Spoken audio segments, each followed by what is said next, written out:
Hey everybody, it's Mike Petralia, Trags outside Gillette Stadium following a shocking Patriots 26-10 loss to the Detroit Lions. Alex Barth, Evan Lazar, SONY MICHEL. We didn't see a lot of them during the preseason. We didn't see a lot of them even in training camp in August. We certainly saw a boatload of them on Sunday night. Question is, I'll start with you, Evan, why?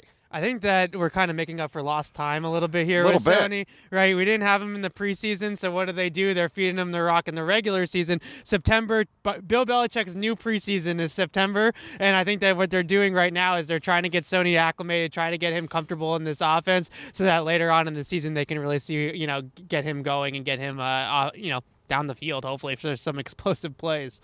Alex? Yeah, I mean, what Evan said, I think they're just trying to get him going and use this as the preseason, but at the same time, they have games to win. Right. A target touch percentage over 50% tonight. That was higher than Rob Gronkowski. I don't even know if Rob Gronkowski should have over 50%. The way they're feeding him the ball, we saw it the few drives he had in Jacksonville. We certainly saw it tonight. He's handcuffing their offense. They've become predictable because defenses are keying in on him. This is not an indictment on him as a player. But when the defense knows, odds are that he's getting the ball, they're going to key in on him, and it makes it tough for him to do anything and the Patriots offense to do anything. Okay, devil's advocate. Look, he's a first-round pick. He's on the field for a reason.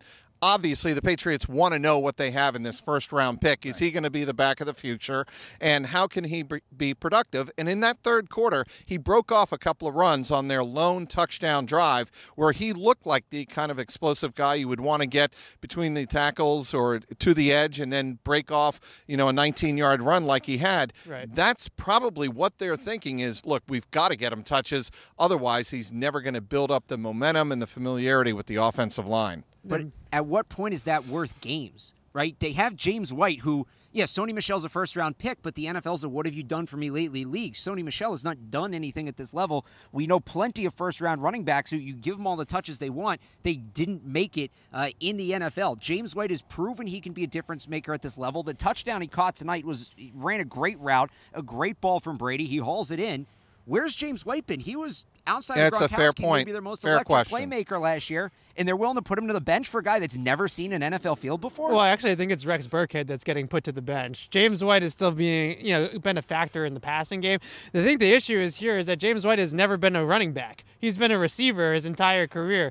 Right? He's not a guy that's going to tote it between the tackles and run for 100 yards in a game. That's what they want SONY Michel to be. They want him to be the dual threat, do-it-all running back that Rex Burkhead kind of wants to be, but probably isn't, a high-level one. And James White is very one-dimensional. Dion Lewis was that guy for this team last year. They drafted SONY Michel to replace Dion Lewis. They want SONY Michel to work. He's a first-round pick. They received a lot of grief for taking him in the first round. Honestly, the Seattle Seahawks are having a very similar problem with Rashad Penny right now, feeding him the rock over and over again, and the Seahawks fans are going just as crazy about it too. You spend a first-round pick on this guy, you got to give him the rock. You got to let him play. Well, okay. SONY Michel, whether or not he looked good to Patriot fans, people are going to criticize Josh McDaniels. I know there's one play in particular that got under the skin of one Alex Barth, and that's the stretch run on 3rd and short. And you're wondering, what are you doing? It's almost like the run that James White had when we assumed that in Jacksonville that the Patriots were going to go for it on 4th down. SONY Michel on a stretch run, and it just got flushed out, and you just wonder what's going on. Look, it's a fine call in a vacuum. 3rd and short, you want to go off tackle. You have a pretty good run-blocking right tackle in Marcus Cannon, fine. But when that's following a drive where you've given SONY Michel the ball pretty much every play, the defense is thinking run there. You come out lined up in the heavy set.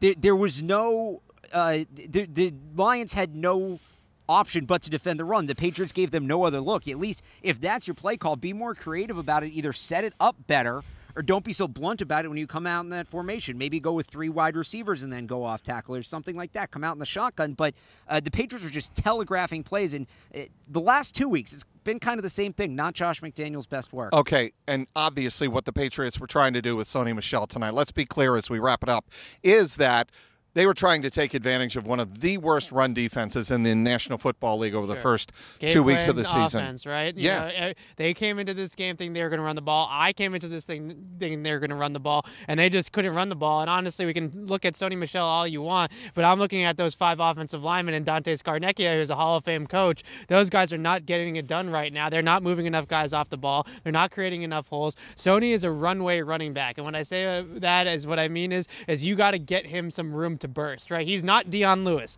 He's not Mr. Shifty in a phone booth that's going to make guys miss in the hole. He's a guy that you point him and you go and he's shot out of a cannon. That's who he was at Georgia. That's who he's going to have to be here. And the Patriots were going to rely on a really good run blocking team last year to continue that into this season, and it just didn't happen so far. Well, I got to tell you guys, with a 1-2 start now to the season and the 3-0 Miami Dolphins, that runway's pretty doggone short. I don't know if we're going to see him lifting off next week against the Miami Dolphins, but we'll certainly find out in the week ahead. Certainly not the kind of night that the Patriots and SONY MICHEL were looking for after a 26-10 loss to Matt Patricia and the Lions.